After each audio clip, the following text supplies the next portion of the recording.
इसका असर हमारी अर्थव्यवस्था पर कैसे पड़ सकता है।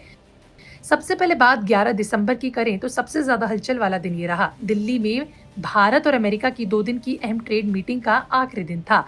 इन बैठकों में tariff rationalisation, service sector access, digital trade और रशियन ऑयल पर लगने वाले 25% टैरिफ और 25% पेनिटिव ड्यूटीज जैसे कड़े संवेदनशील मुद्दों पर खुलकर बातचीत हुई।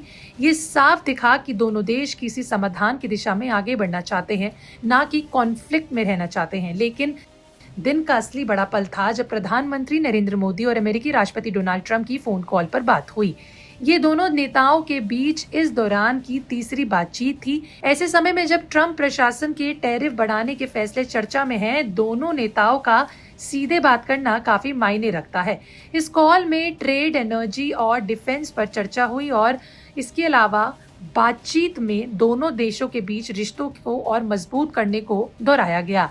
यानी बात सिर्फ टैरिफ विवादों की नहीं बल्कि आगे की राजनीति साझेदारी की भी थी। वहीं आपको बता दें कि पीयूष गोयल का बयान भी माहौल को पॉजिटिव बनाने वाला रहा। उन्होंने कहा कि बातचीत में अच्छी तरह आगे बढ़ रही है और 5 से 6 राउंड के इस अहम डिस्कशन हो चुके हैं। उन्होंने यहाँ तक कहा कि अगर अमेरिका को भारत का ऑफर पसंद आता है तो उसे एफटीए साइन कर लेना चाहिए।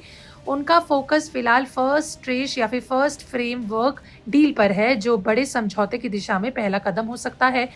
दिलचस्प बात है कि अमेरिकी पक्ष का सुर भी थोड़ा बदला नजर आया। यूएस ट्रेड रिप्रेजेंटेटिव ने बोला कि भारत को टच नट टू क्रैक जरूर कहा। मतलब ये उनका मानना कि मार्केट एक्सेस पर भारत का ये अब तक का बेस्ट एवर ऑफर है। यानी बातचीत थोड़ी मुश्किल है लेकिन बिल्कुल बंद नहीं। आपको बता दें दोनों पक्षों ने दिन के अंत में ये भी कहा कि वे आगे भी पर्पसफुल एंगेजमेंट्स जारी रखेंगे। ये अपने आप से सकारात्मक संकेत हैं। अब चलते हैं 12 दिसंबर की तरफ। सुबह तक कोई बड़ी ब्रेकिंग तो नहीं आई है, लेकिन भारत के मुख्य आर्थिक सलाहकार का बयान बिजनेस जगत के लिए राहत भरा रहा। उन्होंने कहा कि फ्रेमवर्क ट्रेड पैक्ट मार्च साल 2026 तक फाइनल हो सकता है। यानी पूरी बीटीए बनने में भले ही समय लगे, लेकिन शुरुआती ढांचा अगले कुछ महीनों में तैयार हो सकता है। ये उन सभी सेक्टर्स के लिए महत्वपूर्ण है जो पिछले कुछ सालों से टैरिफ अनसर्टेनिटी की वजह से दबाव में थे। भारत और अमेरिका के बीच मौजूदा व्यापार करीबन $191 बिलियन का है और लक्ष्य है साल 2030 तक $500 बिलियन करने का। अमेरिका पहले ही भारत का सबसे बड़ा ट्रेड पार्टनर बन चुका है। फाइनेंशियल ईयर साल 2025 में दोनों देशों का कुल व्यापार 131.84 बिलियन डॉलर रहा। ये आंकड़ा बताता है कि दोनों अर्थव्यवस्थाएं एक दूसरे के लिए कितनी जरूरी हैं। इन दोनों दिनों की बैठकों का कुल संदेश यही है कि रिश्ते सही दिशा में बढ़ रहे हैं।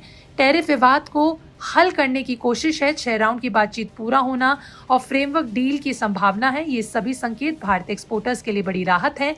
अगर टैरिफ घटते हैं तो भारतीय उत्पादन अमेरिकी बाजार में ज्यादा होंगे, जिससे मैन्युफैक्चरिंग, टेक्सटाइल, इंजीनियरिंग गुड्स और आईटी जैसी इंडस्ट्री को फायदा मिलेगा।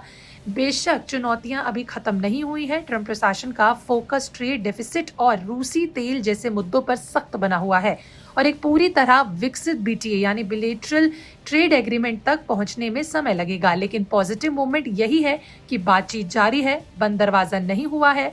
अगर ट्रेड अनसर्टेनिटी कम हुई तो रुपया और विदेशी मुद्रा बाजार में स्थिरता आने की उम्मीद है। निवेशक भी ज्यादा भरोसे में आएंगे। कुल मिलाकर 11 और 12 दिसंबर के ये दोनों दिन भारत और अमेरिका रिश्तों के लिए अहम, सकारात्मक और भविष्य की बड़ी डील की दिशा में आधा पूरा कदम साबित होते दिख रहे हैं। आपका इस पर क्या कहना है, हमें कमेंट सेक्शन में लिख के बताइएगा। क्या आपको लगता है कि